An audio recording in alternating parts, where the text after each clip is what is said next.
മഹാരാഷ്ട്ര തെരഞ്ഞെടുപ്പിൽ ബിജെപിക്കും സഖ്യകക്ഷികൾക്കും വേണ്ടി കർട്ടന് പിന്നിൽ നിന്ന് പ്രവർത്തിക്കുന്ന ഒരു PR ഏജൻസിയാണ് ഈ കൈസർ എന്നാണ് എനിക്ക് മനസ്സിലാക്കാൻ കഴിഞ്ഞത്.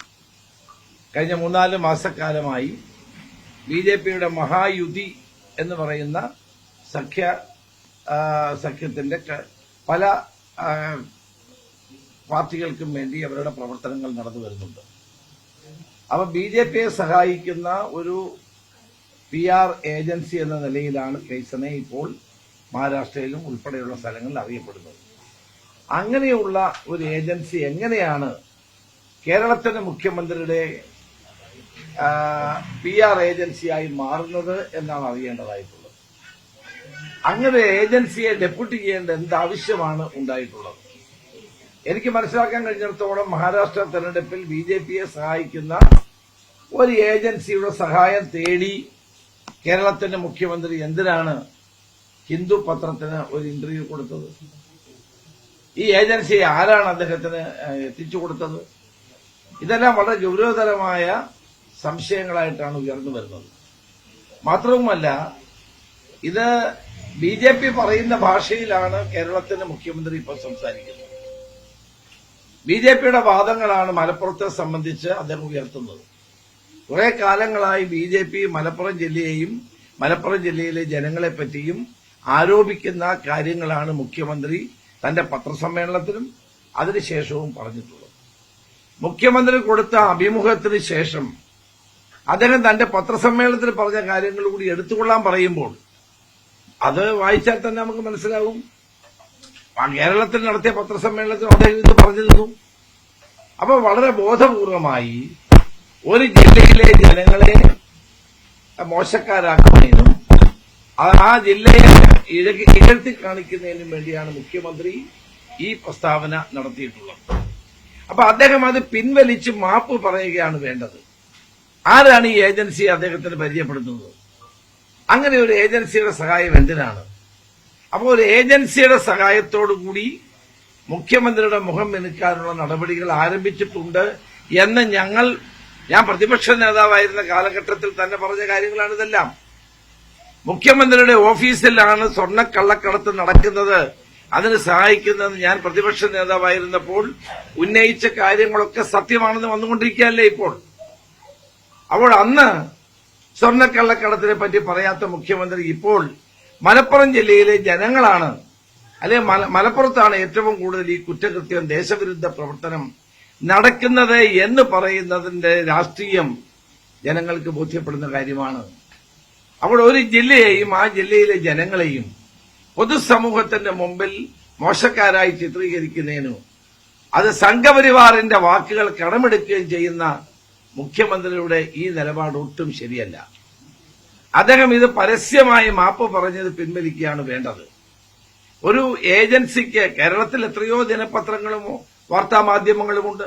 ആർക്കെങ്കിലും മുഖ്യമന്ത്രി അടുത്ത കാലത്തെങ്ങാണ് ഒരു ഇന്റർവ്യൂ കൊടുത്തിട്ടുണ്ടോ? അപ്പൊ ഡൽഹിയിൽ ചെന്ന് ഹിന്ദു ദിനപത്രത്തിൽ ഒരു PR ഏജൻസിയുടെ സഹായത്തോടു കൂടി ഒരു അഭിമുഖം കൊടുക്കുമ്പോൾ ആ അഭിമുഖത്തിനകത്ത് വന്ന കാര്യങ്ങൾ ഡൽഹിയിലിരിക്കുന്നവരെ അറിയാൻ വേണ്ടി കൂടിയല്ലേ? അത് നരേന്ദ്രമോദിയെയും സംഘപരിവാറിനെയും പ്രീണിപ്പിക്കാൻ വേണ്ടിയല്ലേ ഈ ഒരു അഭിമുഖം കൊടുക്കുന്നത്? കാരണം സംഘപരിവാർ ശക്തികൾ ഇത്രയും കാലം കേരളത്തെപ്പറ്റിയും മലപ്പുറത്തെപ്പറ്റിയും പറഞ്ഞ കാര്യങ്ങൾ തന്നെയാണ് മുഖ്യമന്ത്രി ഇപ്പോഴും പറയുന്നത്. അപ്പോൾ PR ഏജൻസികൾ മുഖേന തന്റെ മുഖം മിനുക്കാനാണ് നോക്കിയത്. ഉടഞ്ഞ വിഗ്രഹമാണ് പിണറായി വിജയൻ. അതിന് ഇനി മിനുക്കിയിട്ട് കാര്യമില്ല എന്നുള്ള വസ്തുത ഇവർ മനസ്സിലാക്കണം. കേരളത്തിന്റെ മുഖ്യമന്ത്രിക്ക് ഇഷ്ടം പോലെ സ്റ്റാഫില്ലേ, സോഷ്യൽ മീഡിയ സംവിധാനങ്ങളില്ലേ, അതോടൊപ്പം അതിനു വേണ്ടിയിട്ടുള്ള ആളുകളെ ഗവൺമെന്റ് പണം കൊടുത്ത് നിയോഗിച്ചിട്ടില്ലേ, ശമ്പളം കൊടുത്ത് നിയോഗിച്ചിട്ടില്ലേ? അവരൊന്നുമില്ലാതെ ഈ മഹാരാഷ്ട്ര തെരഞ്ഞെടുപ്പിൽ ബിജെപി സഖ്യകക്ഷികളെയും രഹസ്യമായി സഹായിച്ചുകൊണ്ടിരിക്കുന്ന, കർട്ടന് പിന്നിൽ നിന്ന് പ്രവർത്തിച്ചുകൊണ്ടിരിക്കുന്ന ഒരു ഏജൻസിയെ ഇതിനുവേണ്ടി ചുമതലപ്പെടുത്തേണ്ട എന്താവശ്യമായിരുന്നു എന്നാണ് മുഖ്യമന്ത്രി വിശദീകരിക്കേണ്ടതായിട്ടുള്ളത്. ഏതായാലും ഇത് കേരളത്തിന്, പ്രത്യേകിച്ച് മലപ്പുറം ജില്ലയ്ക്കും വളരെയധികം അപമാനം ഉണ്ടാക്കിയിട്ടുള്ളൊരു കാര്യമായി മാറിയിട്ടുണ്ട്. ഇന്ന് വളരെ വ്യാപകമായ തോതിൽ ഇത് എല്ലാ മാധ്യമങ്ങളിലും പ്രചരിക്കുന്ന ഒരു കാര്യമായി മാറിയിട്ടുണ്ട്. പക്ഷെ അതുകൊണ്ടാണ് ഞാൻ പറയുന്നത്, മുഖ്യമന്ത്രി ഈ പ്രസ്താവന പിൻവലിച്ച് അദ്ദേഹം നടപടികൾ സ്വീകരിക്കുകയാണ് വേണ്ടത്. തന്നെയുമല്ല, സ്വർണ്ണക്കള്ളക്കടത്തിനോട് ഇത്രയും വലിയ എതിർപ്പ് മുഖ്യമന്ത്രിക്കുണ്ടായിരുന്നെങ്കിൽ ആദ്യം തന്റെ ഓഫീസിൽ നിന്നുകൊണ്ട് കള്ളക്കടത്തിനെ സഹായിച്ചതിനെ പറ്റി വേണമായിരുന്നു ആദ്യം പറയേണ്ടത്. ഞാൻ പ്രതിപക്ഷ നേതാവായിരുന്നപ്പോൾ എത്രയോ തവണ ഈ കാര്യങ്ങൾ ഉന്നയിച്ചതാണ്. അന്ന് പ്രിൻസിപ്പൽ സെക്രട്ടറിയായി ശിവശങ്കരൻ ഉൾപ്പെടെയുള്ളവരെ സംരക്ഷിച്ച് ഈ സ്വർണ്ണക്കള്ളക്കടത്തിന് സഹായം കൊടുത്ത മുഖ്യമന്ത്രിയാണ് ഇപ്പോൾ ഒരു ജില്ലയിലെ ജനങ്ങളുടെ പേരിൽ ഇത്തരം കാര്യങ്ങൾ ആരോപിക്കുന്നത്. അതുകൊണ്ട് ഇത് വസ്തുതാപരമല്ല, മുഖ്യമന്ത്രിയുടെ ഈ പ്രസ്താവന ശരിയല്ല. പിന്നെ അങ്ങനെ നടക്കുന്നുണ്ടെങ്കിൽ അവരുടെ പേരിൽ നടപടി സ്വീകരിക്കേണ്ട ബാധ്യതയും പോലീസിനും ആഭ്യന്തര വകുപ്പിനുമില്ലേ? അതെന്തുകൊണ്ട് ചെയ്യുന്നില്ല? ഞാൻ ആഭ്യന്തരമന്ത്രിയായിരുന്ന കാലത്ത് അവിടെ ചെയ്തുകൊണ്ടിരുന്നത് പോലീസും അതോടൊപ്പം കസ്റ്റംസും CRPF-ഉം ഉള്ള സംയുക്ത യോഗങ്ങളെ വിളിക്കുമായിരുന്നു. അന്ന് 3 എയർപോർട്ട് കണ്ണൂരില്ല. 3 എയർപോർട്ടിൽ സംയുക്ത യോഗങ്ങൾ വിളിച്ച് ഇത് തടയാനുള്ള നടപടികൾ സ്വീകരിക്കുമായിരുന്നു. ഈ മുഖ്യമന്ത്രി വന്ന ശേഷം ഏതെങ്കിലും തരത്തിൽ അങ്ങനെ യോഗം വിളിച്ചിട്ടുണ്ടോ? ഈ എയർപോർട്ടുകളിലെ കള്ളക്കടത്ത് തടയാനുള്ള ശക്തമായ ഭരണപരമായ നടപടികൾ ആഭ്യന്തര വകുപ്പ് മന്ത്രി എടുക്കേണ്ടതാണ്. അത് എടുത്തിട്ടുണ്ടോ? ഏതെങ്കിലും ഒരു യോഗം വിളിച്ചിട്ടുണ്ടോ? എന്റെ അറിവിൽപ്പെട്ടിടത്തോളം ഒരു യോഗം വിളിച്ചിട്ടില്ല എന്നുള്ളതാണ്. അപ്പോൾ സ്വർണം പൊട്ടിക്കല്, സ്വർണ്ണക്കള്ളക്കടത്ത്, ഇതിനെല്ലാം കൂട്ടുനിന്ന ഒരു ഭരണകൂടത്തിന്റെ തലവൻ ഇപ്പോൾ ഒരു ജില്ലയിലെ ജനങ്ങളെ മാത്രം അവരുടെ പേരിൽ മാത്രം ആരോപണങ്ങൾ ഉന്നയിക്കുന്നത് ഒരിക്കലും ശരിയല്ല. അദ്ദേഹം ഇത് പിൻവലിച്ച് മാപ്പ് പറയണമെന്നാണ് എനിക്ക് പറയാൻ. ഇങ്ങനൊരു പരാമർശം നടത്തിയിട്ടില്ലെന്നാണ് മുഖ്യമന്ത്രിയുടെ ഓഫീസിന്റെയൊക്കെ വിശദീകരണം. അപ്പൊ അങ്ങനെ നടത്തിയിട്ടില്ലെങ്കിൽ സംസ്ഥാനത്തിൽ കലാപം ഉണ്ടാക്കാൻ പോകുന്ന ഒരു വിഷയമാണ്. സംസ്ഥാനത്ത് ജനങ്ങളെ തമ്മിലടിപ്പിക്കുകയും വിഭാഗീയത സൃഷ്ടിക്കുകയും ചെയ്യുന്ന കാര്യമാണ്. ആ പ്രസ്താവന അദ്ദേഹം പത്രസമ്മേളനം നടത്തിയിട്ടുണ്ട്. നിങ്ങൾ തിരുവനന്തപുരത്ത് നടത്തിയ മുഖ്യമന്ത്രിയുടെ പത്രസമ്മേളനം എടുത്ത് നോക്കി, അന്ന് തന്നെ ആ പത്രസമ്മേളനം കണ്ടപ്പോൾ തന്നെ എനിക്ക് തോന്നി ഇത് അപകടമാണെന്ന്. നമ്മളെപ്പോലുള്ള ആളുകൾ അങ്ങനെ പറയാൻ പാടില്ലാത്തതുകൊണ്ടാണ് പറയാതിരുന്നത്. നമ്മളെപ്പോലുള്ള പൊതുപ്രവർത്തകന്മാർ പറയാൻ പാടില്ല, അതുകൊണ്ടാണ് അന്ന് പറയാതിരുന്നത്. അന്ന് അദ്ദേഹം ഇത് ആവർത്തിച്ചിട്ടുണ്ട്. കരിപ്പൂരിൽ നടന്ന ഈ സംഭവങ്ങളെന്ന് മലപ്പുറവുമായി ബന്ധപ്പെടുത്തി അദ്ദേഹം പറഞ്ഞിട്ടുണ്ട്. അപ്പൊ അവിടെ മാത്രമാണോ കള്ളക്കടത്ത് നടക്കുന്നത്? കൊച്ചിയിൽ നടക്കുന്നില്ല, തിരുവനന്തപുരത്ത് നടക്കുന്നില്ലേ, വിമാനത്താവളങ്ങൾ അതാണ് ഞാൻ പറഞ്ഞത്. ഒരു ഭരണാധികാരി എന്ന നിലയിൽ അദ്ദേഹം ചെയ്യേണ്ടിരുന്ന കസ്റ്റംസും CRPF-ഉം പോലീസും തമ്മിലുള്ള ഞാൻ ആഭ്യന്തരമന്ത്രിയായിരുന്ന കാലത്ത് പീരിയോഡിക്കലായി യോഗങ്ങൾ വിളിച്ച് തടയാനുള്ള നടപടി സ്വീകരിക്കുമായിരുന്നു. അത് അദ്ദേഹം സ്വീകരിച്ചിട്ടില്ല എന്നാണ് എന്റെ അറിവ്.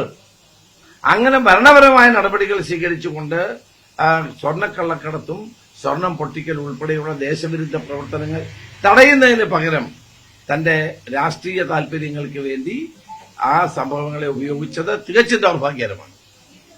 അതൊരിക്കലും പാടില്ലാത്തൊരു കാര്യമായിരുന്നു.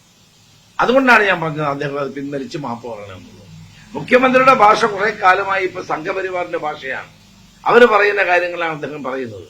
പാർലമെന്റ് തെരഞ്ഞെടുപ്പിന് ശേഷം മുഖ്യമന്ത്രിയുടെ ഭാഷ സംഘപരിവാറിന്റെ ഭാഷയായി മാറുന്നു. ന്യൂനപക്ഷങ്ങളെ തള്ളിപ്പറഞ്ഞുകൊണ്ട് ഇപ്പോൾ അദ്ദേഹം സംഘപരിവാർ ശക്തികളുടെ രീതിയിൽ സംസാരിക്കുന്നത് ജനങ്ങൾക്ക് ബോധ്യപ്പെടുന്ന കാര്യമാണ്. PR ഏജൻസി വെച്ചിട്ടുള്ള കാര്യം ഇതുവരെയായിട്ട് മുഖ്യമന്ത്രിയുടെ ഓഫീസോ മുഖ്യമന്ത്രിയോ മന്ത്രിമാരോ സമ്മതിച്ചിട്ടില്ല. PR ഏജൻസിയാണ് ഇത് കൊടുത്തതെന്ന് എല്ലാവർക്കും ബോധ്യപ്പെട്ടല്ലോ. ഇതിനു മുമ്പും PR ഏജൻസി ഉണ്ടായിരുന്നു. കോവിഡ് സമയത്ത് അദ്ദേഹത്തിന് PR ഏജൻസി ഉണ്ടായിരുന്നു. ആ PR ഏജൻസി എഴുതി കൊടുത്ത കാര്യമാണ് അദ്ദേഹം അന്ന് പ്രസംഗിച്ചുകൊണ്ടിരുന്നത്. അന്ന് ഞാനത് പറഞ്ഞപ്പോൾ എന്നെ മുഖ്യമന്ത്രി കളിയാക്കി. എല്ലാ കാലത്തും മുഖ്യമന്ത്രിയുടെ പ്രസംഗങ്ങൾ എഴുതി കൊടുക്കുകയും അദ്ദേഹത്തിന്റെ ഇരിപ്പ്, നോട്ടം, ചിരി, കുരങ്ങിന് ഭക്ഷണം കൊടുക്കുക, ഇതെല്ലാം അന്ന് PR ഏജൻസി തയ്യാറാക്കിയ പ്രസംഗങ്ങൾ തന്നെയായിരുന്നു. ഇപ്പോഴും അല്ലെങ്കിൽ എന്തിനാണ് നിങ്ങളൊക്കെ ഇവിടെ ഇല്ലേ? നിങ്ങൾക്കൊരു അഭിമുഖം തന്നുകൂടെ കേരളത്തിന്റെ മുഖ്യമന്ത്രിക്ക്? ഈ PR ഏജൻസിയെ കൊണ്ട് അഭിമുഖം നടത്തേണ്ട എന്താവശ്യമാണ് ഇവിടെയുള്ളത്? അത് ഡൽഹിയിൽ, അത് ഇംഗ്ലീഷ് പത്രത്തിൽ, അതിന്റെയൊക്കെ അർത്ഥം എല്ലാവർക്കും മനസ്സിലാവും.